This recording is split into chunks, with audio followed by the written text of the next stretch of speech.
Fica lá naquele cantinho ali mesmo. Tipo, fica em cima do palco.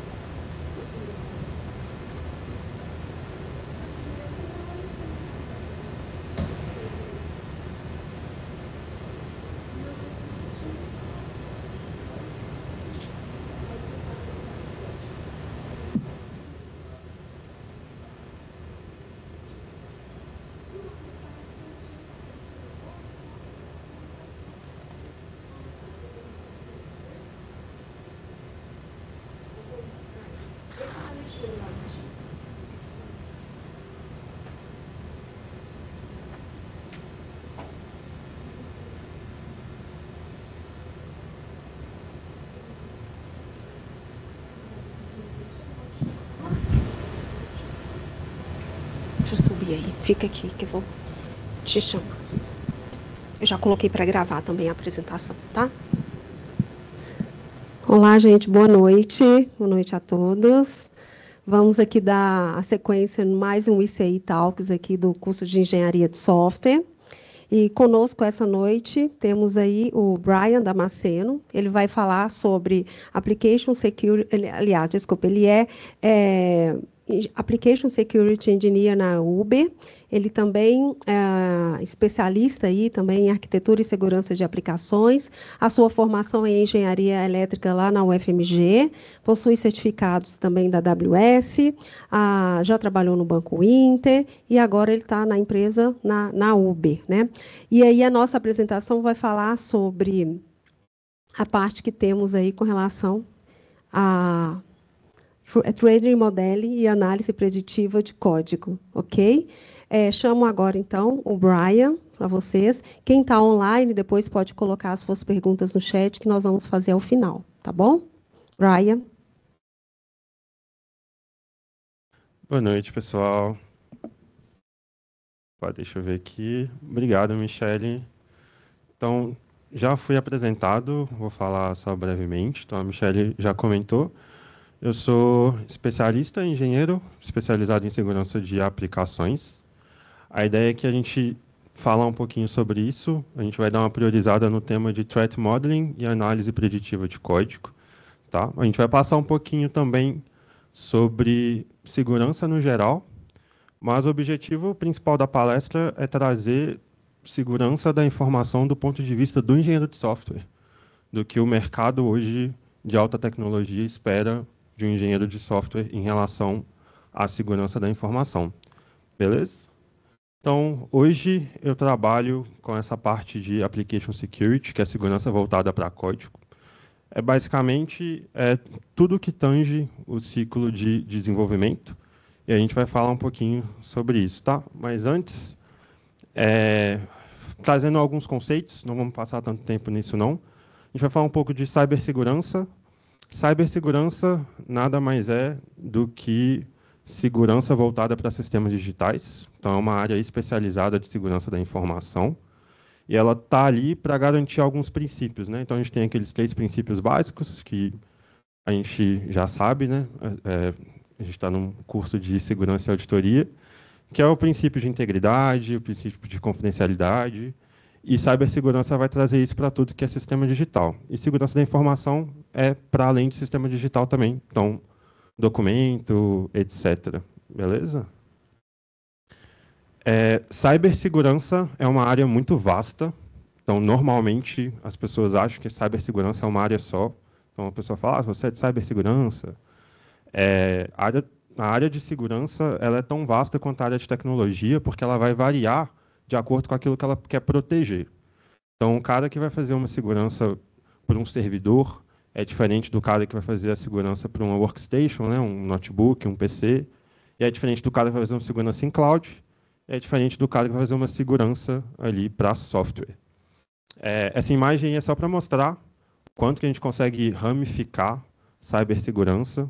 Então, se você for numa empresa que tem um time de segurança completo, você vai ter várias áreas muito distintas.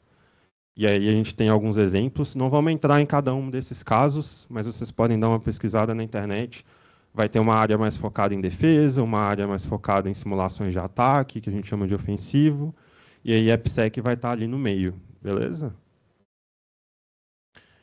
Então, não focando muito nessa parte mais tradicional de segurança, né, que é essa voltada para ISOs, etc.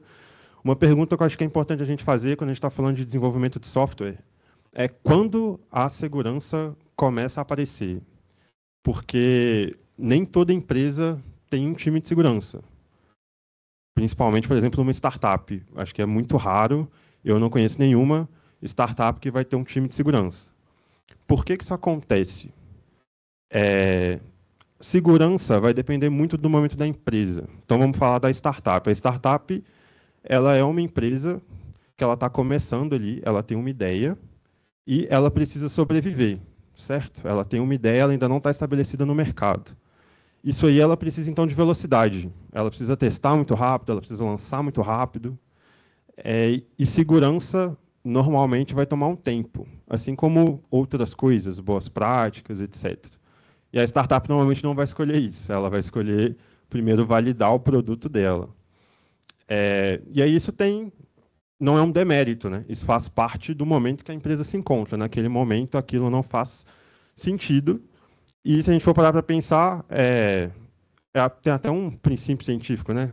Que o universo ele tende ao caos, porque o caos é a dispersão de energia. Quando a gente quer colocar ordem nas coisas, a gente precisa gastar energia com isso, a startup vai escolher muito bem o que ela quer gastar de energia, beleza? Então, a gente tem ali, pelo menos em empresas menores, até um tempo atrás, a gente tinha muito essa disputa entre desenvolvimento e infra. Então, a gente está ali numa empresa, a gente quer fazer as coisas rápido, mas a gente ainda precisa de uma infraestrutura para poder fazer o nosso software rodar. E a gente tinha essa disputa porque infraestrutura é bem menos maleável do que código, certo? Então, está na própria palavra, o código é mais soft.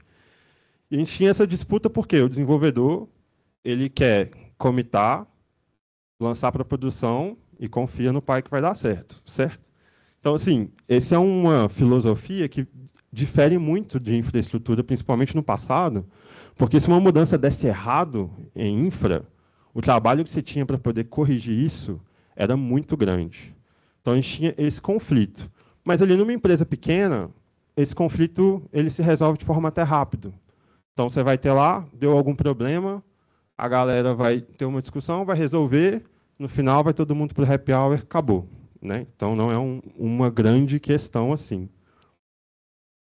Só que, quando essa empresa ela começa a crescer, a gente vai começar a trazer uma palavrinha que ela vai ser importante aqui para a gente, que é a questão de governança. E o que isso significa? Quando você começa a crescer a sua empresa, seu produto já está estabelecido, você já tem ali diversos clientes, essa empresa ela começa agora a se preocupar muito mais com as falhas dela, ela vai começar a tentar estabelecer processos. Então, seu número de colaboradores é muito maior, e agora você tem um risco muito maior se algo der errado. Então, por exemplo, né, se a gente tem ali um downtime numa empresa que é um e-commerce que vende milhões, 5 minutos que a sua aplicação não está funcionando, o seu prejuízo é muito grande. Então, governança ela é meio que uma forma de estabelecer processos, auditoria e transparência, porque você precisa agora prestar contas para investidor ou até para o Estado, para questões jurídicas e legais. E a governança ela vai trazer ali consigo a questão da segurança. Eu trouxe um exemplo, que ele é um exemplo até engraçado, que é o exemplo do elevador. Então, o elevador, a gente tem registro dele até mais ou menos antes de Cristo, ali. A gente já tinha uma caixa sendo puxado por uma corda. Mas foi ali em 1853 que esse cara aí, o Elisha Otis, ele apresentou o elevador com um freio oculto. Então, se a corda do elevador arrebentasse, você tem um freio que impede o elevador de cair. E aí tem 2 pontos que são interessantes, né, sobre esse exemplo. O primeiro ponto é, até hoje, tem gente que tem medo de cair do elevador. Então, eu encontro, sei lá, tem uma senhora no meu prédio, toda vez que a gente entra no elevador, ela acha que o elevador pode cair. Um elevador não pode cair, já tem muito tempo. E o segundo ponto é que o que possibilitou ali, principalmente, que o elevador se difundisse, foi a segurança. Então, a segurança se tornou um possibilitador daquele produto. Então, isso acontece também ali naquele modelo que a gente tem de uma empresa que agora ela é uma startup, ela está crescendo, ela tem um aplicativo, você não vai confiar num aplicativo de banco se ele não for seguro. Então, quando você terminou de testar o seu projeto, o seu produto, a segurança agora se torna ali um possibilitador daquilo, porque você precisa garantir confiança do público, dos investidores em cima do seu projeto. E o elevador hoje ele é o meio de transporte mais seguro do mundo. Então, ele fica ali à frente do avião, que está em segundo lugar. Só que, beleza. Então, a gente tem um elevador que é super seguro, a gente tem o carro, que é bem menos seguro. E, mesmo assim, a gente ainda anda de carro, né? Por que isso acontece? E aí, o que a gente normalmente toma de decisão? E é o que tem a ver com esse tópico aqui também, que vai ser importante para o nosso contexto, que é GRC. GRC ela é uma outra área que ela pode estar dentro de uma diretoria de segurança, que é governança, riscos e conformidade. Então, governança a gente já falou, conformidade tem a ver ali com questões legais, e a gente vai falar um pouquinho de risco. Então, beleza, o carro ele não é tão seguro quanto o elevador, mas a gente coloca numa balança. Tem essa probabilidade de eu sofrer um acidente, e tem essas vantagens que eu ganho de andar de automóvel. A gente pesa isso, a vantagem é muito maior, então a gente faz o quê? A gente aceita esse risco. O GRC ele vai funcionar da mesma forma. Gestão de riscos é meio que isso, só que para a empresa. Então a empresa, tudo que ela faz, ela vai começar agora a pensar nos riscos que ela pode ter e ela vai pesar isso e tomar uma decisão. Então tem esse fator também que vai começar a ser feito em cima das empresas, que essas empresas vão precisar agora ser certificadas, precisar identificar quais riscos elas sofrem. A gente tem ali, por exemplo, o PCI, que é a certificação que você precisa para fazer transação com cartão de crédito. E aí as empresas agora vão começar a precisar dar satisfação para esse tipo de auditoria. Então, isso começa a mudar muito o nosso ciclo de desenvolvimento. Então, a gente está falando ali de disputa entre desenvolvimento e infraestrutura, e que infraestrutura era um pouco mais devagar. A gente agora também precisa ter auditoria, governança e segurança, mas tem um ponto que é importante. A gente precisa manter a agilidade do desenvolvimento de software. Então, a gente tem um ciclo de desenvolvimento, onde a gente pensou o seguinte, será que é possível a gente manter uma determinada agilidade, a gente conseguir ter auditoria, a gente conseguir ter segurança e rastreabilidade durante o ciclo de desenvolvimento? Incrivelmente, a resposta é sim. Então, a gente conseguiu fazer muito bem isso. A gente tem, então, o que a gente chama hoje da cultura de DevOps, né? Coloquei ele DevSecOps porque segurança também vai entrar ali no meio. Mas a gente tem todo esse ciclo de desenvolvimento que é bastante automatizado.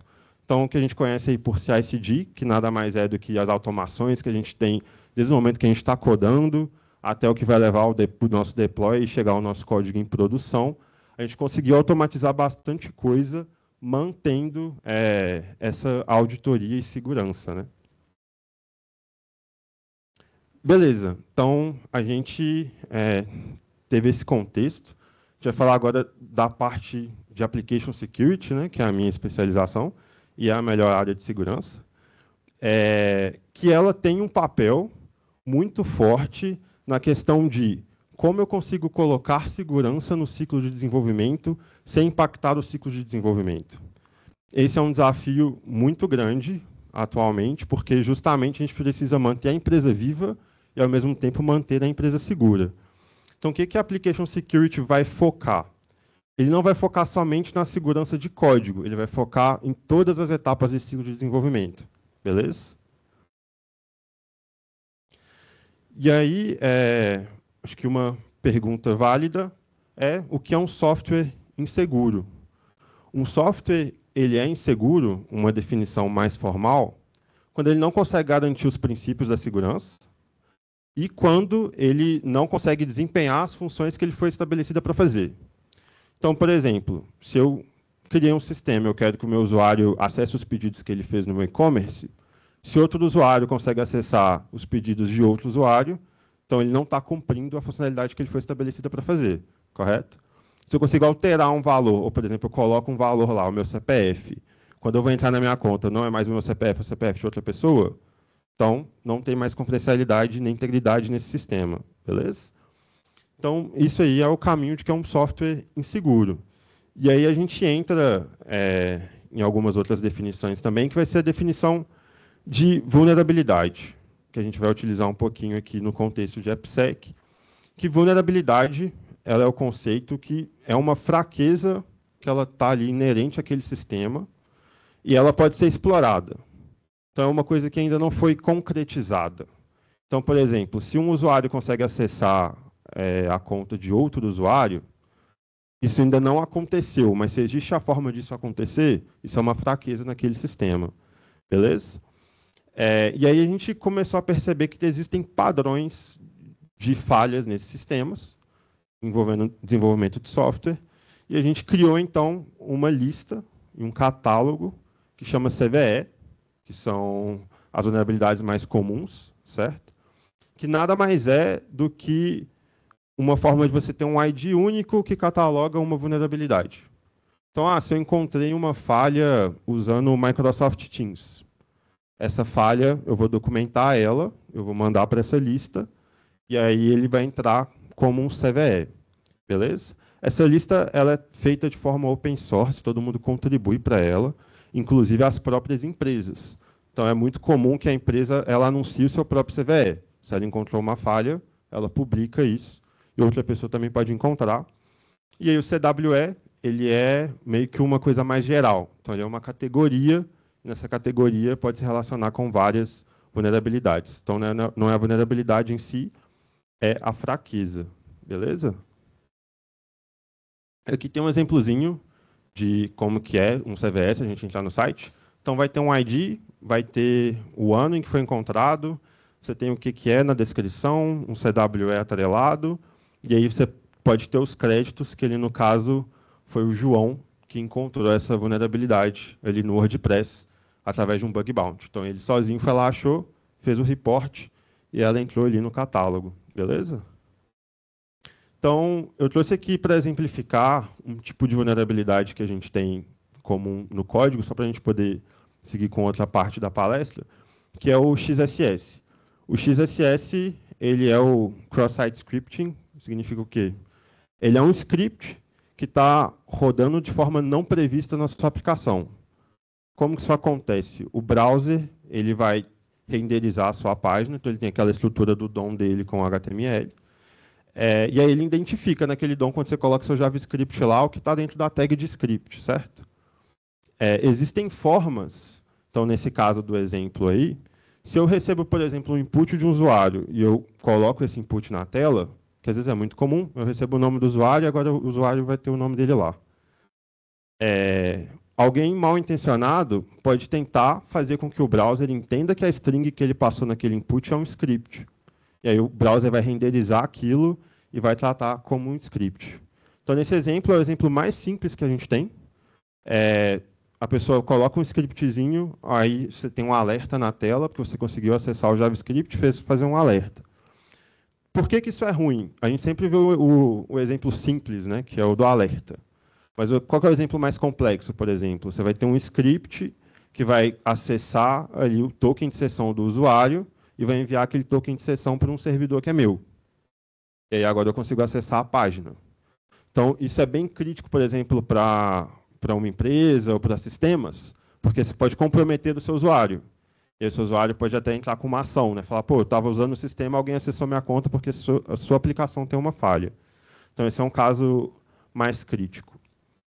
Aí a gente vai ter a OASP. A OASP ela é uma fundação, tá? Totalmente focada em segurança de aplicações web. Ela se expande um pouco mais agora para outros tipos de aplicação, não somente web, tá? E ela também é completamente open source e aberta. E aí ela vai ter ali, eu coloquei um exemplo dos projetos que ela tem, que às vezes são ferramentas open source focadas em tópicos de AppSec, que a OASP provê para a gente, beleza? Só tomar uma água, peraí.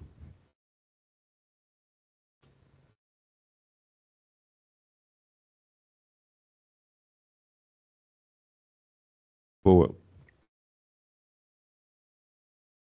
Beleza.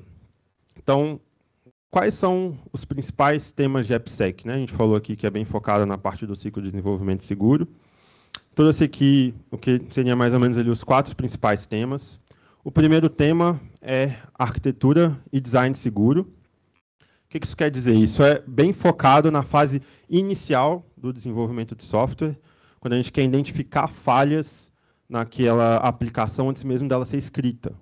Então, a modelagem de ameaça, que é o threat modeling que a gente vai falar, ela se encaixa aí nesse tema, beleza? Idealmente, a gente quer fazer isso antes do software ser construído. Na prática, não é tanto o que acontece, porque, igual que a gente comentou, a empresa ela vai ter segurança bem lá na frente, então você já vai ter uma base de código gigante, e aí você não fez modelagem de ameaça, nem review de nada. Então, normalmente, a gente também vai fazer ali uma modelagem em cima daquilo que já existe, e a gente pode fazer um code review para validar alguma coisa, às vezes a gente faz um pen test. Então, por exemplo, no caso, eu não sou um pen tester, mas é comum o AppSec fazer um pen test para validar aquilo que ele encontrou no código. Então, a gente faz um review e consegue uma evidência. Beleza? A gente tem a parte de testes automatizados de vulnerabilidade.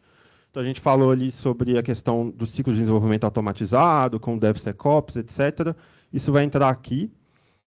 Da mesma forma que a gente automatizou testes unitários de integração, a gente criou testes de segurança que são automatizados também, beleza? E aí a gente vai focar tanto na parte de composição desse software quanto na parte estática, que eu vou explicar um pouquinho. A gente tem esse terceiro tópico, que às vezes não é tão falado, mas ele também está dentro ali do guarda-chuva de AppSec, que é a proteção e monitoramento da aplicação em tempo real. Então a gente vai ter, né, o Web Application Firewall, que são os WAFs. São umas ferramentas que funcionam como um firewall normal de rede, mas para requisição HTTP. Então, para cada request que você faça para a sua aplicação, ele lê essa request, ele identifica uma assinatura, ele pode dizer se aquilo tem algo malicioso ou não. E aí ele pode tomar determinada ação em cima disso, além de várias outras coisas, telemetria para bot, etc. É uma ferramenta bem legal, porque ela está em quase tudo hoje, e a gente não tem quase nenhum problema de latência. Então, a gente tem um filtro no meio, lendo muita coisa em tempo real e não prejudicando as aplicações. O quarto ponto, mas que não é menos importante, é a cultura de segurança. E aí também faz parte, por exemplo, do meu trabalho dar treinamentos de segurança para desenvolvedores. Por que que isso é muito importante? Vamos lá, vamos pegar um caso aí de uma empresa que às vezes nem é tão grande, o tamanho é ok, 3.000 desenvolvedores. Chutem aí um número de quantas pessoas de segurança vocês acham que tem nessa empresa? 5, chuta aí. 100? Assim, de 30 a 100 sendo otimista, tá? Se for uma empresa que ela trabalha num setor que é crítico, por exemplo, bancário ou financeiro. Você pode pegar aí grandes empresas, grandes bancos que vão ter um time de segurança de menos de 100 pessoas. Então, é impossível a gente sozinho fazer segurança numa empresa. Então, a cultura de segurança é muito importante. Não sei se tem alguém aqui que trabalha em banco ou já trabalhou em instituição financeira, mas é muito comum você fazer um treinamento de segurança, mesmo que você não seja de tech, para você entender como é que funciona a segurança da informação. E aí, no caso de AppSec, a gente tem treinamentos recorrentes com os desenvolvedores para capacitar eles em questão de segurança de código mesmo. A gente precisa que esses desenvolvedores espalhem essa cultura e consigam atuar também de forma independente. Então, dessas 30 pessoas que uma empresa pode ter de segurança, umas 5 ou 3 vão ser de AppSec, porque vão ter várias outras áreas que vão precisar de profissionais de segurança também. Beleza? Então, entrando um pouquinho aqui nesses temas de AppSec, eu vou falar primeiro dos testes automatizados. Esses são os dois mais comuns, a gente chama de SAST e SCA. O que é o SAST? O SAST ele é um teste estático da sua aplicação, isso significa que a sua aplicação ela não está rodando. Então, eu vou olhar para o código mesmo, o texto, e vou tentar identificar como que se tem alguma vulnerabilidade, o que está acontecendo, beleza? O SA é o teste de composição, basicamente é dependência e biblioteca. Então é muito comum a gente usar código de outras pessoas no nosso código, é completamente normal e é, na verdade, muito necessário. Só que a gente precisa se preocupar também se a gente está utilizando código seguro, porque é um vetor de ataque também muito comum. Então a gente sobe uma biblioteca maliciosa lá no pip, a galera instala, aí vem com alguma coisa, e a gente precisa identificar isso. Então, como a gente faz esses testes? A gente vai ter uma ferramenta para fazer isso. Esse é um exemplo de uma ferramenta, que é o Snyk. Ela tem uma versão gratuita que você consegue utilizar. Então, você pode pôr no seu repositório, no seu GitHub, você consegue testar. Essa ferramenta, então, ela vai trazer para a gente o que ela encontrou e ela associa isso a uma severidade, que é para dizer para a gente o quão crítico é aquilo que ela achou. Então, nesse caso aqui é um exemplo de teste estático. Ela está olhando ali para o meu código e ela está falando, opa, eu encontrei isso aqui parece ser uma vulnerabilidade.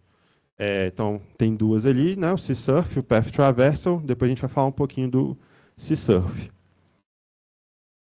E aí, assim, eu gosto de mostrar um pouquinho, mesmo que seja de forma bem simplificada, como que funciona, para a gente ter uma ideia, como que essas ferramentas elas podem atuar. Né? Então, aqui a gente tem um exemplo, que é um exemplo até bem simples. A gente tem duas funções, e essas funções elas vão estar vulneráveis ao XSS que a gente comentou. Então, a primeira função ela está basicamente pegando um valor do cookie, do browser, e aí colocando esse valor na tela. A segunda função está pegando uma imagem de uma URL que é provida pelo usuário e também lidando com essa URL sem nenhum tipo de validação. E aí, por que isso permite um XSS? Né? Pelo que a gente conversou, se a gente recebe um input de um usuário, esse input ele pode ser lido como um script pelo browser, ele vai ser executado. E aí, assim, uma das formas de a gente prevenir isso, não é a melhor forma, mas uma das, a gente chama de sanitizar esse input, que é você recebe o valor e você tenta identificar se tem alguma coisa que foge do padrão ali. Então, se eu estou planejando receber só texto, não faz sentido eu receber uma tag script. Então, eu vou remover esse valor, assim como qualquer outro valor que não faça sentido, mas não é a melhor forma, tá? Mas é uma das formas que a gente tem. E aí, como que a gente identifica isso num teste automatizado, por exemplo? Né? A gente pode criar uma assinatura para esse cara, que é esse caso aí, a gente está criando duas assinaturas, que basicamente é um regex, que vai tentar identificar no seu código aquele padrão. E aí, um regex é uma expressão regular, né? Então, basicamente é uma forma de ter padrões de busca, uma forma de você ter uma linguagem para conseguir fazer busca em texto.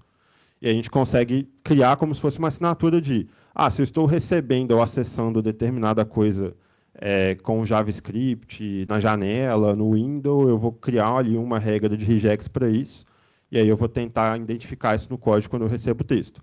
Então, no final, eu boto isso numa função, eu mando o meu texto, ela vai rodar e vai tentar identificar isso. Beleza? Aqui tem um exemplo de SCA, que é o de teste de composição do software.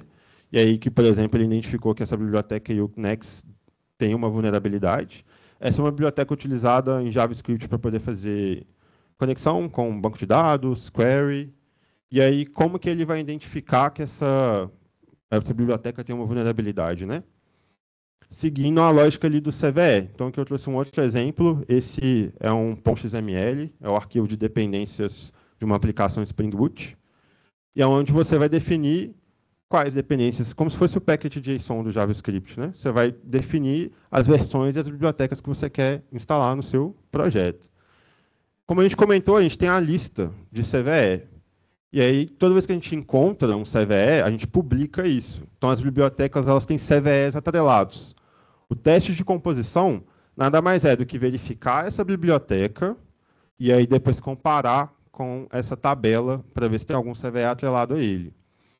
E aí é isso, da forma bem simplificada, né? Mas beleza. Teste automatizado é suficiente? Parece suficiente quando a gente olha assim? A resposta é não. Por quê? Quais motivos? O primeiro motivo é ele pode ser muito ruidoso. Então, ele vai gerar ali muitas vulnerabilidades. E ali, por exemplo, no caso do SCA, né, que ele vai olhar para a dependência, começa a complexificar, por exemplo, porque eu começo a perder aquele caráter, que é um caráter de risco, que a gente comentou. Então, se eu tenho um desenvolvedor, esse desenvolvedor ele tem um monte de feature para fazer, o time de produto está cobrando ele, e aí eu quero cobrar esse desenvolvedor para ele poder fazer uma correção de segurança, tem que fazer sentido essa correção. E a gente não tem muito esse caráter do que é, de fato, risco e impacto, olhando só para o resultado da ferramenta. Beleza? Então, muita gente acha que, às vezes, AppSec se resume só a teste automatizado. Tá, AppSec, DevSecOps, é só você botar uma ferramenta na pipeline, ela vai rodar, vai pegar as informações. Na verdade, não é isso, porque isso pode até gerar muitos números num dashboard, mas, assim, isso para mim não é suficiente, né? O suficiente para a gente é o problema resolvido.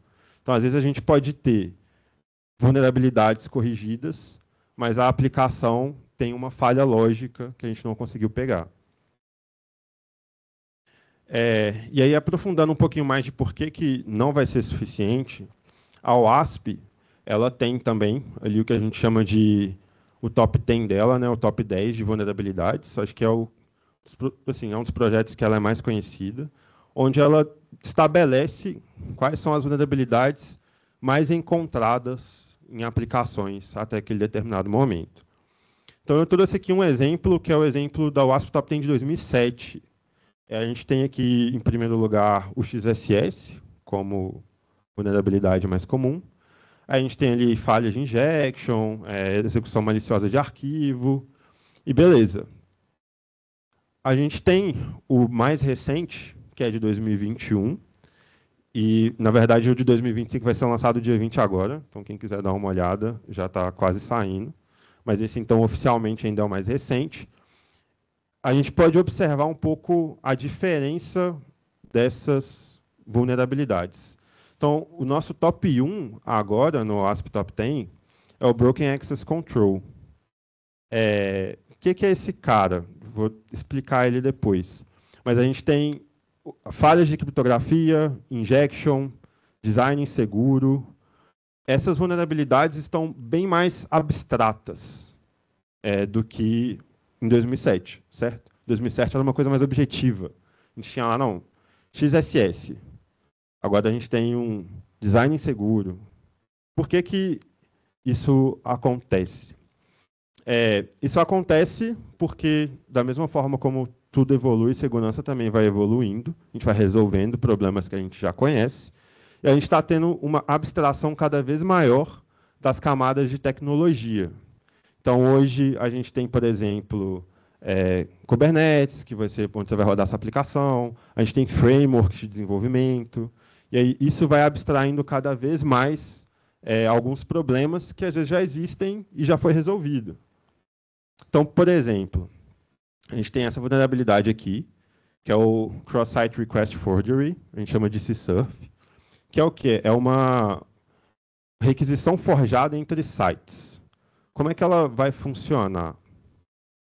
Então, vamos supor que eu sou um atacante, e aí eu quero zerar aqui a nota de todo mundo no Moodle, certo?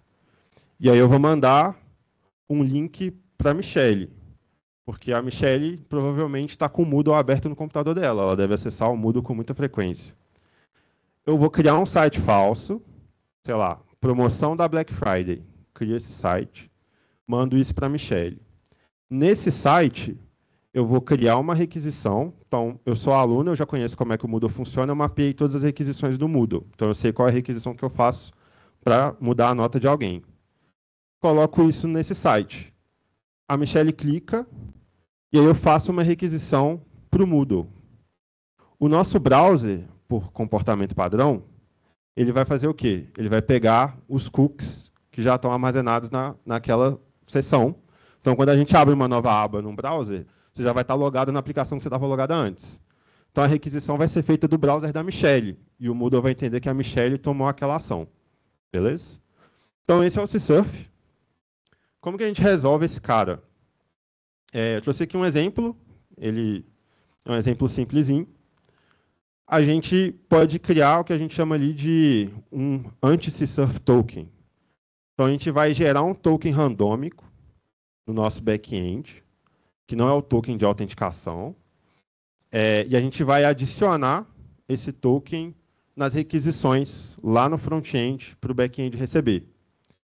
Então, aí eu consigo saber se aquela requisição é de fato legítima.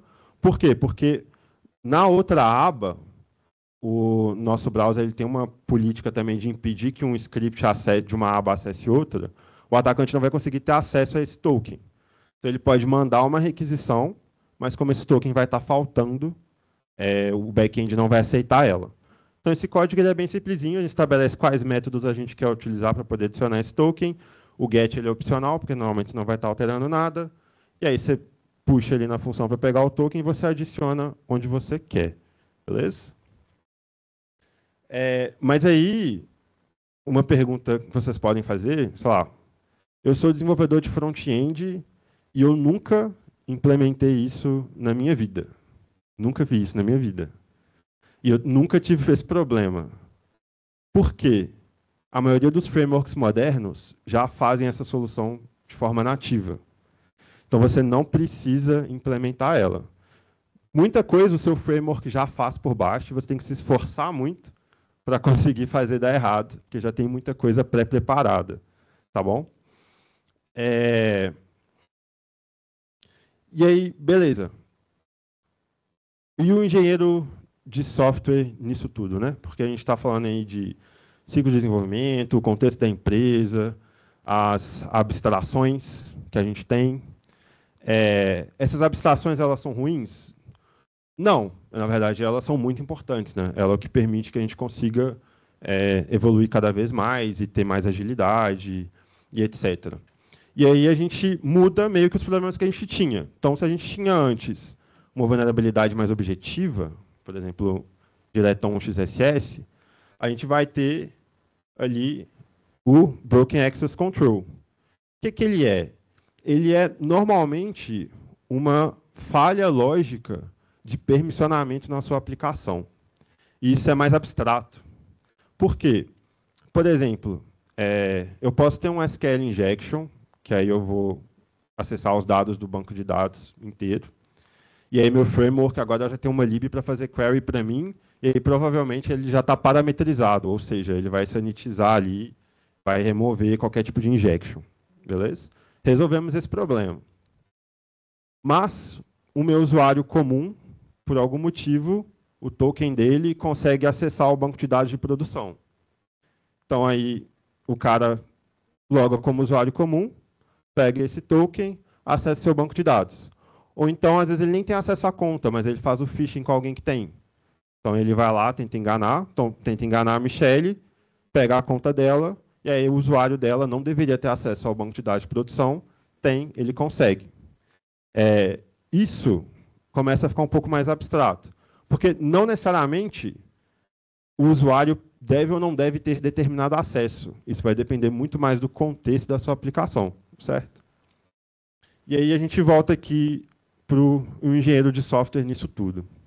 A gente tem um desafio, principalmente para quem está entrando no mercado agora, que é justamente essa questão da abstração. Então, se você vai numa Big Tech hoje, sei lá, uma Big Tech, seja do Brasil, do Vale do Silício, provavelmente você vai ter uma equipe de plataforma, que é uma evolução ali do DevOps, que vai ser uma galera que está ali para fazer a vida do desenvolvedor mais fácil, mas também para abstrair algumas coisas para impedir que você cometa erros.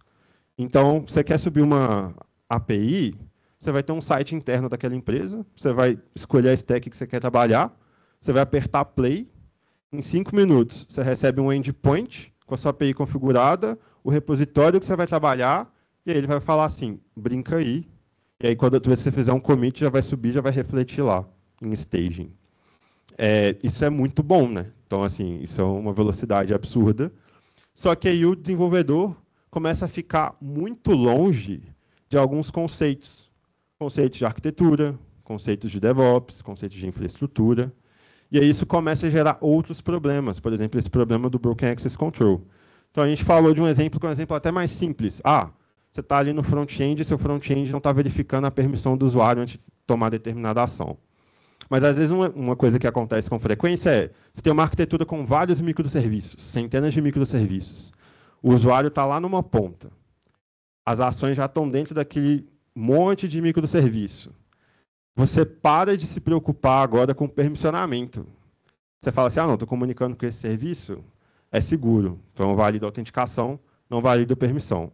Esse microserviço pode ter um endpoint aberto, seja internamente ou na internet, e aí um atacante consegue perceber o que esse endpoint faz, e aí com um token que está lá atrás, às vezes ele pode ter uma permissão lá dentro daquele microserviço, você não validou a permissão, ele lista uma informação que ele não deveria. Então, a gente começa agora a colocar em cima do desenvolvedor que ele também tenha um conhecimento de arquitetura, certo? Só que, ao mesmo tempo, está cada vez mais abstraído. E, assim, hoje, né, se a gente for olhar no mercado, acho que nenhuma Big Tech, assim, ela vai olhar para qualquer engenheiro de software sênior e ela vai esperar que você tenha conhecimento de arquitetura, de DevOps, de tudo isso. Ninguém hoje espera que um engenheiro de software sênior saiba só codar, né? Mas aí, beleza. Se for falar, Brian, então eu tenho que aprender tudo? Tipo assim, eu tenho que estudar Kubernetes, tenho que aprender infraestrutura, como é que eu vou codar? E a resposta é meio que não. Que a resposta é mantenha as bases da computação. Acho que isso é muito importante, e isso vai ser muito importante para a segurança, porque segurança é uma área muito multidisciplinar. A gente lida com várias coisas toda hora. Então, por exemplo, eu reviso projetos hoje que são completamente aleatórios para mim. Eu posso estar revisando um projeto que veio lá de Taiwan, para uma feature específica, de um time muito específico. Eu tenho que revisar esse projeto em tempo hábil para dizer se tem algum problema de segurança para o time fazer esse deploy. Não tem como a gente saber tudo. Mas se a gente souber as bases da computação, a gente consegue saber o que a gente precisa saber. E essa é uma habilidade muito mais importante, que é a habilidade de conseguir aprender aquilo rápido e saber que eu preciso aprender aquilo. Então, por exemplo, eu preciso saber Kubernetes? Não necessariamente, mas Kubernetes é essencialmente Linux. Todo mundo acha que Kubernetes às vezes é muito complexo, quem não é da área fala, pô, muito difícil. Kubernetes é essencialmente Linux. Se você tem as bases do sistema operacional, então se você sabe os sistemas operacionais, você sabe Linux, você vai conseguir aprender Kubernetes muito mais fácil. Se você tem as bases de arquitetura, beleza, eu não sei profundamente como funciona Kubernetes, mas eu sei que minha aplicação está funcionando lá, e eu estou tendo um problema aqui, e eu acho que pode ter relacionado com isso. Vou chamar o time de DevOps. Então, a gente consegue selecionar muito melhor as coisas que a gente precisa aprender.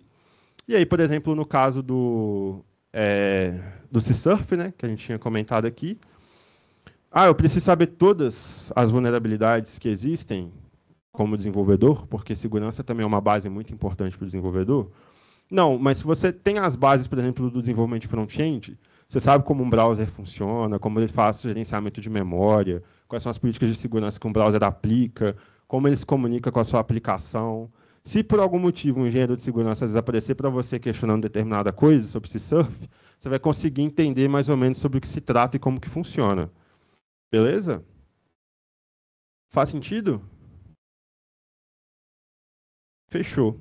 Isso vai ser importante para a gente, e a gente vai entrar aqui agora num outro tema de AppSec, que é justamente essa parte de arquitetura e design seguro, que é onde vai entrar o Threat Modeling. Por quê? Por que isso é importante? O que é o Threat Modeling?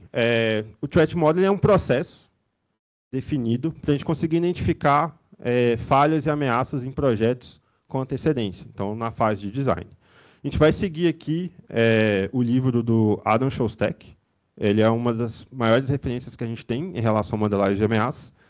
E ele é um cara muito bom. Então, tem o livro dele, Threat Modeling, Design for Security. E aí, tem, acho que na internet, de graça, se vocês tiverem interesse. Então, ele trabalhou na Microsoft, ele ajudou a criar a lista ali de CVE, e a gente vai basear um pouquinho na teoria dele. E, basicamente, ele tem um framework, que é um framework de 4 questões, quando a gente quer fazer modelagem de ameaça. Então, a modelagem de ameaça ela vai acontecer o seguinte: a gente vai entrar em contato com o time de desenvolvimento de software, eles vão apresentar para a gente, ou eles vão entrar em contato com a gente sobre um projeto que eles querem implementar, e a gente vai tentar fazer essa análise em cima dele. E aí a gente vai fazer 4 perguntas. A primeira pergunta é: no que a gente está trabalhando? Então, a ideia aqui dessa etapa é a gente conseguir mapear e identificar os principais componentes daquele projeto, ou daquele fluxo, mapear o fluxo de dados desse projeto, e aí a gente conseguir meio que identificar, por exemplo, zonas de confiança. Então, eu sou dono de um microserviço, eu vou utilizar um outro microserviço que é de outro time. Então, eu não tenho controle sobre aquilo. É uma zona de confiança diferente. Então, eu tenho que me preocupar mais. Mas, beleza, ainda está dentro da minha empresa. Eu vou ter uma integração com uma empresa externa. Então, é menos confiável ainda. Então, lá eu tenho que ser muito mais rígido com questões de segurança. A gente vai tentar fazer esse tipo de mapeamento. E aí isso vai ser muito importante para o desenvolvedor ter um conhecimento de arquitetura, porque o ideal dessa fase é que seja feito em parceria com o engenheiro de cibersegurança. Então, o desenvolvedor ele vai falar: eu acho que a gente pode ter um problema aqui, esses são os principais componentes, a gente se integra assim de determinada forma. Então, isso é bem interessante para a gente. A segunda fase é a pergunta: o que pode dar errado? Então, beleza, a gente conseguiu mapear o nosso processo, nosso projeto, a gente entendeu ali quais são os principais componentes, a gente agora quer identificar quais são as ameaças. A gente usa ali um outro modelo que chama Stride. Esse modelo nada mais é do que algumas categorias em que a gente vai tentar encaixar as ameaças. Então, por exemplo, a gente tem spoofing, que ele é você tentar ser outra pessoa naquele sistema. Então, por exemplo, é o caso do exemplo que eu dei do C-Surf com a Michelle. Eu vou ter o tampering, e aí a gente tem ali, né, o que de segurança essa ameaça pode estar ferindo. Então, ali, o tampering eu estou alterando uma informação. Então, eu posso estar ferindo a integridade daquele sistema, que o caso do C-Surf também se encaixaria, porque eu estaria alterando a nota do aluno, certo? De forma indevida. A gente tem o repudiation, que ele é a ação, na verdade, ele é a não ação, né? Ele é o que acontece quando o meu sistema não tem auditoria. Eu não consigo ter rastreamento. Então, se um usuário do meu sistema tem uma ação maliciosa, ele pode falar: eu não fiz isso. E aí a gente não consegue provar que ele fez o que ele não fez. Então, a auditoria nesse ponto aqui vai ser muito importante. A gente tem o Information Disclosure, que é basicamente conseguir ter acesso a informações que você não deveria. Beleza? O Denial of Service é derrubar aquela aplicação. Então, eu consigo derrubar essa aplicação de alguma forma, eu tiro ela do ar, eu impacto a disponibilidade dela. E a elevação de privilégio, que é quando eu consigo ter um acesso a mais do que eu deveria. Então, eu sou um usuário comum, consegui ter um acesso de administrador. Nessa etapa, então, a gente vai tentar criar meio que ameaças que se encaixem nessas categorias, beleza? E aí agora entra uma fase, que é a fase que vai se relacionar ali com a parte de governança, e que vai se relacionar também com o que a gente estava conversando de testes automatizados. O que a gente vai fazer em relação a essas ameaças que a gente identificou? E aí? Qual a ação que a gente pode tomar? Para essa decisão, é muito importante ter a noção de risco e impacto. Então, a gente usa esse cara aqui, que é o CVSS, que também é como se fosse um framework, onde a gente vai olhar qual é o vetor de ataque, por onde que esse ataque pode vir, o quão difícil é esse ataque, ele é muito complexo ou não, qual o nível de acesso que eu preciso ter para executar esse ataque. E aí eu vou fazendo uma continha, e no final eu vou ter um score, e aí eu vou definir, pô, isso aqui é muito crítico, isso aqui não é crítico. Isso aqui é muito importante, porque a gente, né, se uma empresa estiver fazendo esse processo direitinho, isso pode impedir, por exemplo, que um produto seja lançado. Então, a gente está fazendo, a gente tem uma ideia, o time de produtos teve uma ideia, feature nova, vamos lançar a feature nova. Aí os desenvolvedores já planejaram aqui como é que eles vão construir, estamos fazendo a modelagem de ameaça. A gente encontrou várias falhas. Essas falhas são muito críticas. E aí a gente vai entender se o risco que a gente está correndo é maior do que o benefício que a gente vai ter em relação a lançar essa feature nova ou não.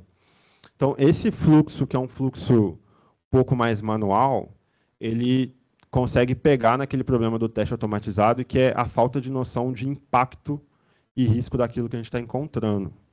Beleza? Aí a gente consegue os scores, então a gente tem crítico, importante, e aí a gente consegue definir como a gente vai lidar com essa ameaça. Aí a última pergunta é se a gente fez um bom trabalho, e aqui também o ideal é que o engenheiro de software esteja muito próximo do engenheiro de segurança, porque a gente vai entender se aquilo faz sentido. Então, quem tem mais contexto do ambiente, da aplicação, normalmente vai ser o engenheiro de software. Então, às vezes eu posso olhar, identificar uma ameaça, e aí o engenheiro de software fala, não, acho que ela não faz tanto sentido, porque a gente já tem tal coisa aqui no nosso ambiente. Eu vou falar, beleza. Então, essa troca, ela é muito importante também. Fechou. Essa foi meio que a primeira parte aqui da palestra. Então, assim, como alguém de AppSec não poderia deixar de fazer essa evangelização de desenvolvimento seguro para vocês que estão formando agora em engenharia de software. E aí, trazendo um contexto um pouco mais prático do que a gente tem de atual no mercado, como que um engenheiro de segurança no Big Tech hoje está lidando com o tema de segurança voltado para a inteligência artificial. Inteligência artificial está no hype hoje, então tem em todo lugar, e é um hype que saiu da nossa bolha de tecnologia. Quando tem uma coisa que está no hype, acho que uma pergunta que faz sentido é só hype? E aí a resposta é não, não é só hype. Mas um outro segundo ponto é a dificuldade que a gente tem de achar informações que sejam realmente relevantes ou que façam sentido quando um tema está no hype. A gente começa a ter várias coisas absurdas, seja superestimando, seja subestimando, seja fazendo um terror profissional de AI vai tomar o emprego de todo mundo. E a ideia aqui é a gente tratar um pouco do tema com mais sobriedade em relação a como segurança tem visto isso, né? Principalmente AppSec. Então, vamos lá. Como que AI hoje é utilizada numa Big Tech? A gente tem um uso, que é o uso da AI generativa para chatbot, que é o mais comum. A gente vai ter lá o ChatGPT, o Gemini, você vai poder conversar, você pode ter um Copilot, que vai poder fazer determinadas coisas. E hoje não tem nenhuma grande empresa que eu conheça que não esteja incentivando fortemente os colaboradores a utilizarem AI no dia a dia, principalmente os desenvolvedores. Isso é porque vai tirar o desenvolvedor? Não, porque o ganho de produtividade é absurdo. E aí entra aquele ponto, né? A gente precisa saber fazer as perguntas certas para ganhar a produtividade utilizando a AI dessa forma. Esse é normalmente é o que as pessoas mais comentam, porque é o que a galera tem mais contato, mas o que eu vejo que está assim, mais no alto em questão de utilização são o desenvolvimento de sistemas multi-agents. O que isso significa? Então, aqui, né, uma definição formal de um agente.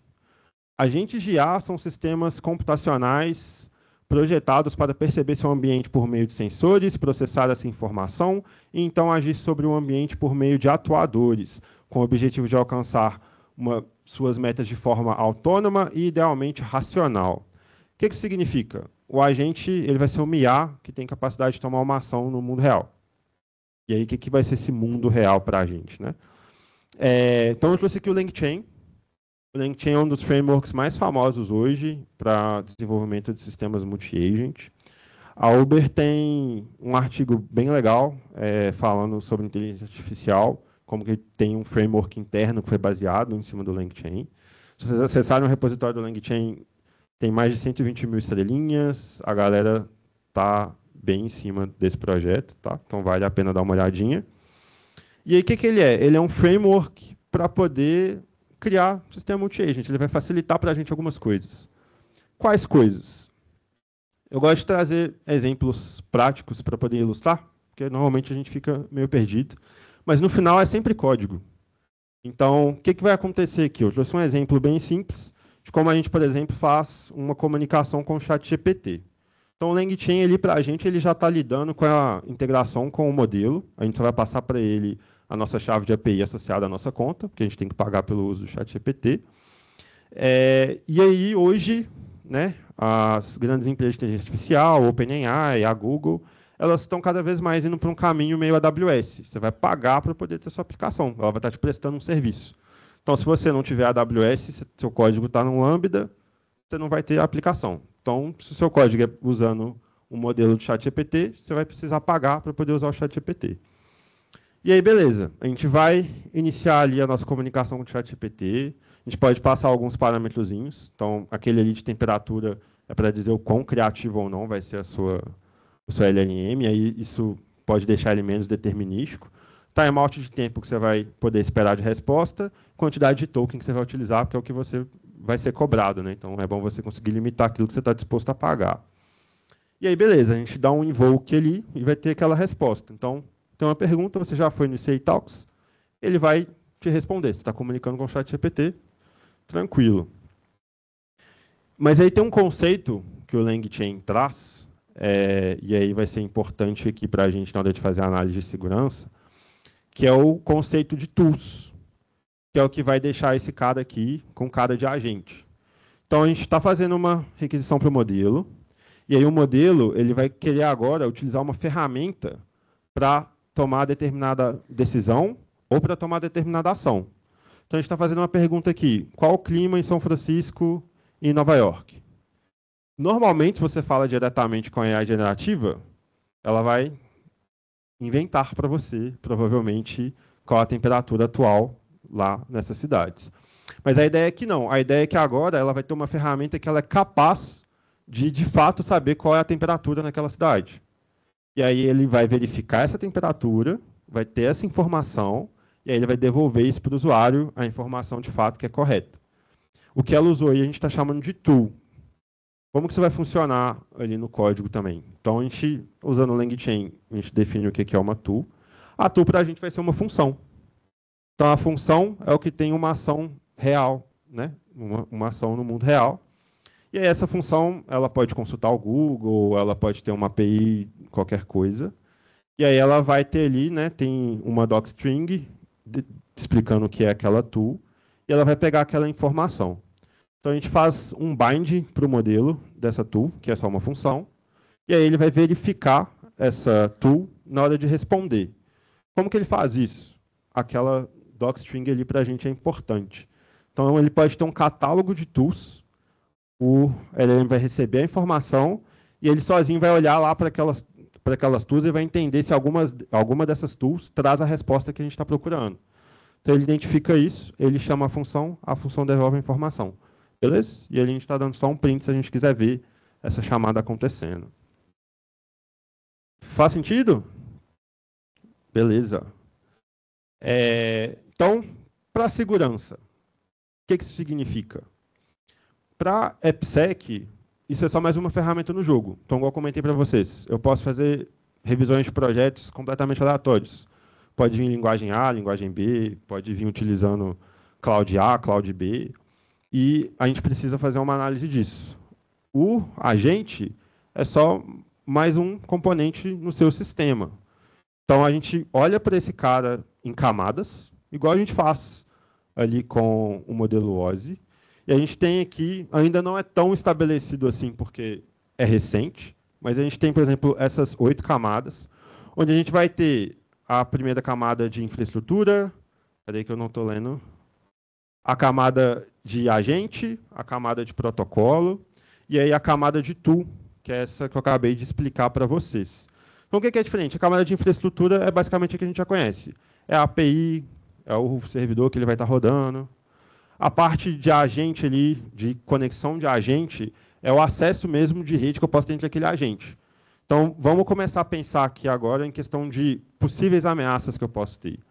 Então, eu tenho vários agentes conversando entre si. Eu tenho acesso a esse agente, que é ali na camada de Internet Layer. Se eu conseguir fingir que eu sou um outro agente, eu consigo influenciar na decisão daquele agente? Então, essa é uma possível ameaça que a gente pode se questionar fazendo uma modelagem. A gente tem a camada de protocolo. Então, a gente tem a camada de protocolo, que é a camada, por exemplo, MCP, que vai funcionar para fazer essas comunicações com APIs externas. Mas a gente também tem o A2A, que é o Agent to Agent, que é para fazer a comunicação de agente com agente. Então, eu posso fazer um poisoning desse protocolo, que eu consigo interceptar de alguma forma, fazer alguma mudança em cima disso. E ele começa a entrar, então, a camada de tooling, que é a camada das tools que a gente está falando aqui. Então, beleza, agora o meu agente está tomando uma ação. Isso para a gente, às vezes, pode ser muito útil. Então, uma aplicação que é bem legal para a gente poderia ser... Tem vários sistemas que têm back-office, e aí você vai ter uma pessoa que vai precisar pegar um documento, ler um documento, tomar uma ação e aí voltar com isso para o sistema. Um agente treinado pode fazer exatamente a mesma coisa. A gente pode ter também, sei lá, integrações com Gira. A API do Gira é um saco. Para quem já trabalhou com a API do Gira, ela é muito chata de trabalhar. Você pode ter um agente que vai ter ações em cima do Gira. Então, eu posso ter um card que vai ter uma descrição de um problema para o meu suporte de TI. Meu agente consegue entender aquele card e aí chamar uma função que vai tomar determinada ação em cima disso. Isso é bem legal, só que aí agora a gente traz um risco, né? A gente tem um agente que ele pode agora fazer uma coisa e essa coisa pode ser uma coisa ruim também. Então a gente tem as outras camadas, que é a camada de cognição, que é o que ele está realmente pensando, como ele lida com erro, a camada de memória, o que ele está usando ali para armazenar, a de aplicação e a de governança. Beleza? Em segurança, a gente já tem feito um trabalho em cima desses caras. Então, da mesma forma que a OASP tem o top 10 para vulnerabilidades em aplicação, a gente tem o top 10 para LLM. Então, um muito famoso que a gente vê muito falando é o Prompt Injection. O que seria esse Prompt Injection? Da mesma forma que eu consigo fazer um injection de um JavaScript numa aplicação para fazer ela executar de uma forma que não é esperada, eu posso tentar manipular o meu agente para poder fazer uma coisa que não é esperado. Como que isso se encaixa num sistema multi-agent? Então, ali também a gente tem o Maestro, que é um framework definido pela OASP. E aí o que significa Maestro é Multi-Agent Environment, Security, Threat, Risk and Outcome. A sigla é bem mais legal que o nome, mas beleza. E aí ele vai definir ali aonde que a gente... como a gente pode atuar em questão de modelagem de ameaça em cima de sistemas multi-agents. Então, a gente falou, por exemplo, que a gente vai ter uma tool que vai ter uma determinada ação. Se eu falar para o meu agente, por exemplo, que agora ele tem acesso ao Gira, indo para o caso do Gira, ele vai ter acesso a um card do Gira para determinado fluxo. Então, eu abri um card do Gira, eu quero saber um status, eu peço ao agente para verificar para mim. Aí eu chego para o agente e falo assim, me lista todos os cards do Gira que você tem acesso. E aí ele devolve a informação de todos os cards de todo mundo. Isso seria, por exemplo, um injection. Eu estou usando daquele prompt para conseguir fazer o agente ter uma ação que não é esperada. E aí, no além disso, né, que normalmente é o que a gente mais vê na internet, a questão do prompt injection, quando a gente está falando da questão das camadas, vão aparecer outras coisas. Então, por exemplo, no tooling, eu preciso refinar o acesso desse meu agente. O meu agente ele pode ter determinada ação de listar tudo no Gira, se isso não faz sentido, eu não preciso dessa permissão para ele. Como que eu vou fazer agora, se antes eu tinha como possibilidade de sanitizar um input de XSS, como que eu vou fazer isso agora para uma inteligência artificial? Então, agora, antes de dar o output para o meu usuário, eu posso verificar se aquele agente ali está fazendo alguma coisa que ele não devia. E eu posso usar um outro agente para isso. Então, eu posso ter um agente que verifica o output do agente que tem comunicação direta com o usuário. Beleza? E aí a gente vai agora olhar para isso de uma forma arquitetural. Então, é mais um componente ali naquele sistema que eu vou começar a olhar da mesma forma que eu olhava todas as outras coisas. Esse tema, ele é tão recente, e aí quem tiver curiosidade de olhar a questão do LangChain, vocês vão ver que a galera tem feito muita coisa em cima disso. A gente não tem ainda um OASP top 10 agêntico. Então, eu peguei aqui, por exemplo, uma lista de candidatos, que a galera ainda está discutindo, como o projeto é open source, vocês conseguem lá ver quem está de candidato, o que a galera está considerando. Então, a gente tem esses caras, eles não são oficiais, mas eles estão bem em cima desses conceitos que eu trouxe para vocês, que são os conceitos que vocês vão encontrar hoje em grandes empresas. Então, a gente tem ali, por exemplo, sugestão do segundo, uma vulnerabilidade de mau uso de tooling, em cima de todas essas coisas relacionadas a agente. Então, tem uma diferença, né, quando a gente está pensando em LLM e pensando em agente também. E aí a gente, como AppSec e também engenheiros de software, a gente vai ter que se adaptar para utilizar esses caras. Beleza? Pessoal, era isso. A ideia era trazer para vocês meio que esse contexto de o que se espera hoje de um engenheiro de software em questões de segurança, dar um exemplozinho de como a gente tem atuado com temas mais modernos em questão de AppSec. Então, tudo ali tem dado um cheiro para vocês, porque cada tema desse dá uma palestra sozinho, só para cada um deles, mas é para vocês terem mais ou menos uma noção. E assim, é bem legal, o mercado de AppSec hoje, ele é um mercado que ainda não tem tanta gente, mas assim, não é aquela propaganda de curso de venha fazer tal coisa porque não tem profissional, não é uma verdade. Mas a questão é justamente porque vai exigir ali muitas áreas, muito conhecimento. Então, quem tiver interesse pode ter meu contato, pode me chamar, pode pedir material de estudo, a gente pode trocar uma ideia. É uma área bem legal, eu gosto muito. Então, espero que vocês tenham gostado. Valeu demais. Muito obrigada, Brian. Obrigada mesmo. E agora vamos aqui a algumas perguntas, né? Alguém aqui quer fazer? Depois eu vou olhar ali no chat. Vamos.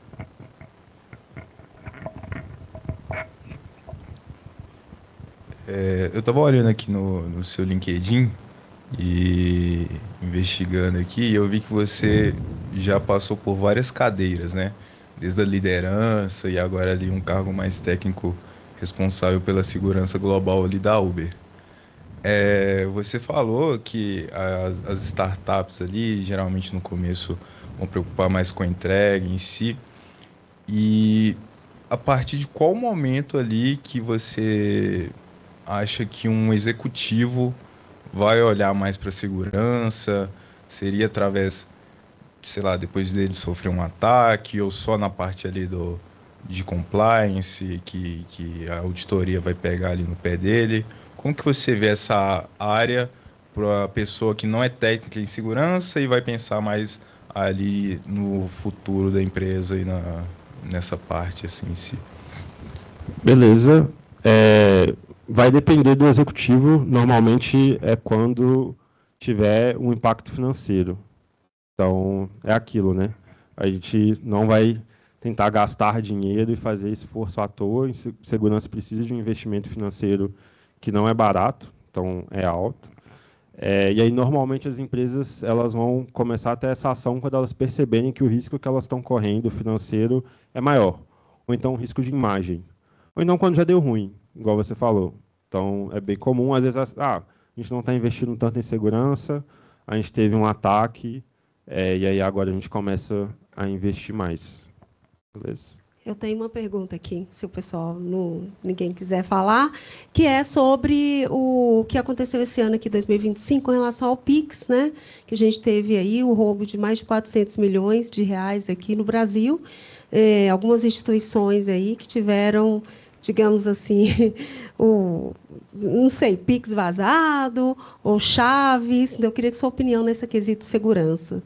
Beleza. A gente teve alguns casos críticos no Brasil esse ano. Eu não sei se esse é exatamente o mesmo, quase certeza que Esse aqui sim. de 400 milhões, Aham. lembra? Mas um desse cara que teve também um que foi uma coisa bem bilhão também. Mas o que tinha acontecido, na verdade, um cara tinha vendido as credenciais dele para os hackers, né? E aí isso é uma coisa legal da gente pensar que é justamente aquilo que a gente estava falando, né? Às vezes a gente pode ter um teste automatizado para alguma coisa, a gente pode estar ali verificando as vulnerabilidades, mas se o nosso sistema não é auditado, não é monitorado, a gente tem um login de um usuário de um lugar que ele não costuma estar, ele está tomando uma ação que ele não deveria e é uma ação crítica, se a gente tivesse um monitoramento ativo ou uma auditoria em cima dessa aplicação, a gente poderia evitar esse tipo de coisa, né? E também toda aquela questão que a gente falou, por exemplo, de Broker Access Control, qual o permissionamento que pode ter, considerando que a credencial foi vazada, ou que então que o cara vendeu. E é muito comum a galera na Deep Web faz oferta, ou mesmo tem anunciantes, de, eu vendo aqui, eu trabalho num banco tal, eu vendo a minha credencial para você. Então, se eu não me engano, o cara acho que ganhou 15 mil reais. E a galera conseguiu quase 1 bilhão. Esse, né? Na verdade, Então, teve mais de um, é por isso. teve mais de um, eu não sei se é exatamente, mas esse foi um dos Teve um casos. aqui do HSBC. Esse aqui de 400 milhões foi do HSBC. Então, porque teve mais de um, e eu acho que um foi venda de credencial, e o outro foi nítido dessa venda, e o outro foi agente de IA. Entendi. Teve um que foi agente de IA. Mais algum questionamento? Tem. Você tinha falado sobre o SAST, eu acho, SAST, não sei, mas da ferramenta lá do Snyk. E aí, você também tinha falado dos frameworks e que isso abstrai muita coisa, e aí eu queria entender o quão bem essas ferramentas funcionam. Porque às vezes, por exemplo, na minha empresa, por exemplo, a gente usa uma parte lá que faz essa validação do CSRF, mas ela já está tão abstraída que em nenhum lugar do código isso está explícito. Então, tipo, o quão bem ele consegue avaliar tudo, especialmente se você tem, sei lá, um repositório gigante na Uber, quão bem ele consegue avaliar uma coisa que a parte do, sei lá, do seu endpoint está aqui, mas às vezes várias tratativas de segurança estão em outro lugar. Tipo, ele funciona bem ou é realmente o que você falou? E, tipo, realmente chega um momento que é só muito contexto e ele vai servir só para coisas mais específicas. Isso vai depender da linguagem que você está utilizando e do quanto que você está disposto a pagar pela qualidade da ferramenta. Então, tem algumas ferramentas, por exemplo, se a linguagem ela for buildada, a ferramenta ela consegue identificar bem, por exemplo, ali para a Java, as chamadas de funções. Então, ela vai subindo, ela vai mapeando tudo, entendeu? Para Python, isso começa a ficar um pouco mais complicado, por exemplo. Então, assim, não só por esse motivo, mas por isso que muitas empresas, principalmente bancos, vão optar por outros tipos de linguagem, tipo Java, Go, para poder fazer. Tem essas questõezinhas que às vezes podem impactar. Então, a ferramenta consegue fazer esse mapeamento de chamada de dependências, dependendo da linguagem.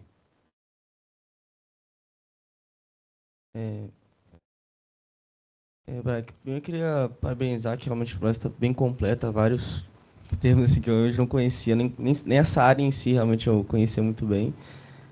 Para mim, DevOps era tudo DevOps, mas realmente, parabéns. E eu queria perguntar mais sobre a parte do final, que falou sobre multi-agents com LangChain, um LangGraph.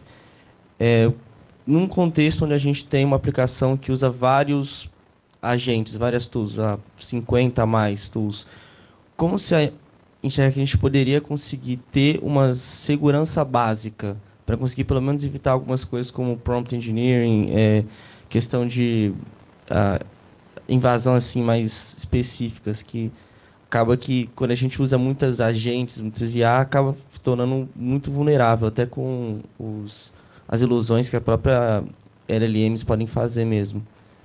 Legal. Esse é um ponto interessante. Hoje, o LangChain ele vai possibilitar ali que você consiga criar proteções. Então, você pode, por exemplo, criar uma lib que consegue fazer um filtro de tudo que entra e tudo que sai do agente. Então, na hora que você vai chamar aquela tool, na hora de você dar a resposta, você manda aquela informação para uma outra função que vai fazer essa validação. E aí, acho que esse seria um primeiro básico, que é a gente conseguir definir bem o que pode ou não sair daquele agente. E aí isso vai entrar muito na construção do prompt do agente em si, que eu não aprofundei tanto na palestra. E aí que vai entrar também muito o papel tanto do engenheiro de software quanto de segurança, que é construir bons prompts. Isso é uma coisa que já está muito comum no dia a dia das empresas. Então, tipo, eu vou construir um prompt que tem que garantir que o output não possa conter tais coisas. Faço um primeiro prompt. Eu rodo, eu falo, opa, consegui, o cara conseguiu fazer aqui, saiu uma informação que não deveria. O que eu preciso melhorar nesse prompt? Então, você vai tendo bons prompts. Você pode criar essa camada de filtro, né, para poder fazer ali proteção contra o prompt injection. Eu acho que o segundo ponto que seria importante é a questão do acesso mesmo. Então, se você tem um agente que está tomando ações fora da aplicação, o princípio de mínimo acesso, né? Então, você vai dar só aquilo que ele precisa, para você não ter agentes alucinando um com o outro para poder fazer determinada coisa. Faz sentido? Boa noite, Brian. Queria, levando em conta, fazer uma pergunta, mas não tão técnica, mas levando em conta que a área de cibersegurança, no geral, é uma área que tem uma barreira de entrada mais alta e exige uma densa quantidade de experiência e conhecimento. Eu vi que você formou, né, e trabalhava como engenheiro eletricista, isso é correto? Não trabalhei. Não trabalhou, mas foi que se formou, né? Eu queria perguntar como foi essa transição de carreira e quais habilidades você acha que são necessárias como entrada nessa área, por exemplo. Beleza. Questão de transição foi engraçado, tá? Eu fiz processo seletivo para o Inter, acho que deve ter gente do Inter aqui também. E eu fiz o processo seletivo para ser desenvolvedor. Então, nessa época, eu já estava trabalhando como freelancer para desenvolvimento de software. Eu programo já tem um tempo, porque eu fiz técnica eletrônica, então a gente fazia aquelas programações mais baixo nível. E aí, no processo seletivo, o pessoal falou, você tem perfil de segurança. E aí eles falaram, a gente quer você para segurança, você vai querer? E aí eu falei, quero. E aí eu fui para a área, eu comecei para a área como na parte de defesa, né, que a gente chama de operações, ou SecOps. Ela é bem assim, mais distante de AppSec. E essa transição, ela realmente é um pouco complicada, em questão de barreira mesmo, igual você comentou. Para mim, o que fez muita diferença, foi o que eu comentei na palestra, é muito a questão das bases. Então, antes mesmo de decidir trabalhar com segurança, eu gostava muito de Linux. Muita gente subestima gostar de fazer coisas com Linux, etc. Mas ele é uma base legal, não é necessariamente a única. Mas me ajudou muito em conseguir conhecimentos em outras coisas. E aí, assim, essa questão da barreira, eu acho que ela não é que ela tem diminuído. Antes tinha muito uma coisa do preconceito do mercado de falar, não tem júnior de segurança, porque para ser de segurança você precisa ter mais conhecimento e tal. Às vezes, assim, beleza, o cara, às vezes ele já tinha uma experiência ali de júnior, de desenvolvedor, aí ele vai de júnior para segurança, mas acho que tem tido menos esse preconceito. Mas é muito isso de correr atrás das bases para você conseguir ter uma visão mais generalista das coisas, sabe? Então, dependendo da área que você vai, pode ser mais ou menos. Então, ter sido desenvolvedor me ajudou muito, porque eu já tinha uma base para ser de AppSec. Sei lá, se a pessoa nunca foi desenvolvedora e ela quer ser de AppSec, ela vai ter que correr atrás da base de desenvolvimento também. Se você for focar numa parte mais de operações, você tem que focar mais no conhecimento de redes. E aí você consegue meio que administrar aquilo ali que você vai precisar aprender conforme apareça a necessidade. Beleza? Puxando um gancho que a Michelle falou ali dos 400 milhões, do 1 milhão, antigamente a gente tinha mais um atacante ali rodando uma ferramenta automatizada, tentando encontrar alguma coisa no seu site, na sua aplicação. Hoje a gente já vira mais para o crime organizado, que são pessoas altamente capacitadas ali, pessoas com um dinheiro, com recursos, né, bem elevados para fazer isso acontecer. E às vezes o rompimento vem mais no elo fraco, né, que é o próprio usuário, o próprio colaborador ali.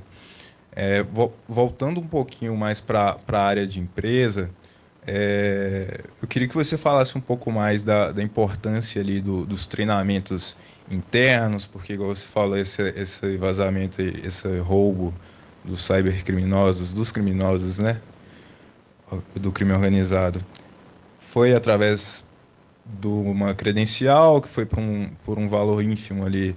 Eu queria que você falasse mais um pouquinho sobre treinamentos, conscientização, empresa no geral, nesse cenário. Show, show, excelente. A gente vai ter vários tipos de treinamentos, né? A gente tem normalmente o treinamento corporativo, que vai ser o treinamento geral, que a gente vai fazer para o colaborador quando ele entra, para ele ter pelo menos noções básicas de segurança. Eu acho que uma coisa que às vezes, quando o colaborador, que principalmente não é de tech, é achar que essa questão de, assim, a gente chama popularmente de hacker, mas essa questão de hacker é meio de filme, né?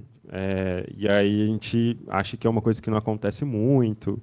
E não é verdade, assim, acho que até uma empresa que não é uma empresa muito grande, não é muito famosa, ela sofre recorrentemente muitos ataques. Quanto maior a imagem da empresa, muito maior a quantidade de ataques. E a gente precisa meio que trazer essa conscientização para o usuário. Às vezes, por exemplo, se você é parte de um banco ou uma instituição financeira, você pode se tornar um alvo. Então, às vezes, o cara pode querer aplicar um phishing em você. A gente vai querer preparar o colaborador para esse tipo de situação. Às vezes, o colaborador não tem noção do que são informações sensíveis, o que ele pode ou não falar em relação da empresa. Ele pode dar, às vezes, alguma informação que é uma informação relevante para um atacante. Então, tem certas coisas que são públicas. Então, por exemplo, a Uber tem um blog e ela faz ali diversas publicações de artigos, né? E aí, como ela é uma referência tecnológica, às vezes ela vai falar, pô, utilizo tal coisa, estamos inovando nesse momento, achamos que esse aqui é o bom caminho. Tem certas coisas que não são públicas. E aí, em qualquer outra empresa, tem certas coisas que às vezes você pode dar uma informação de uma tecnologia que é usada, um processo que é feito, que um atacante consegue utilizar disso para fazer alguma coisa. Então, a gente tenta conscientizar o colaborador até essas noções, que principalmente da pessoa, sei lá, a pessoa do RH. Para ela é uma coisa muito distante. Então, a gente vai fazer testes de phishing recorrentes, e a gente faz testes de phishing dos mais aleatórios, a galera sempre cai, e a gente faz um treinamento com a galera que caiu, por exemplo, para poder falar, olha, recebeu aqui algum e-mail, está achando que é estranho, tenta olhar se o domínio desse e-mail é correto, tenta ver se tem algum erro de português, tenta identificar alguma coisa e reporta esse phishing e tome cuidado, né? Aí a gente vai ter os treinamentos para os desenvolvedores, que aí o nome mais comum que a gente dá é Security Champions, que é essa ideia de transformar o desenvolvedor num agente de segurança mesmo. Então, a gente vai ter encontros recorrentes, a gente seleciona alguns desenvolvedores.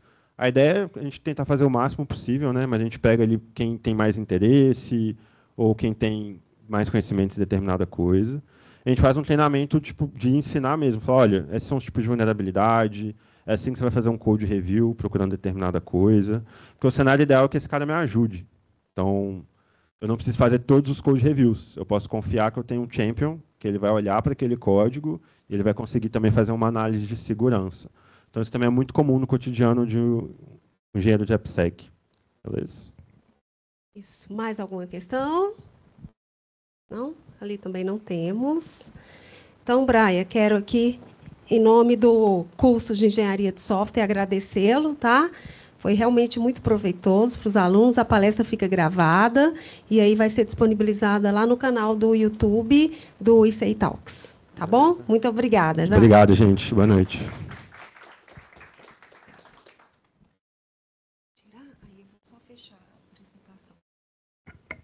Pessoal, fazer chamada.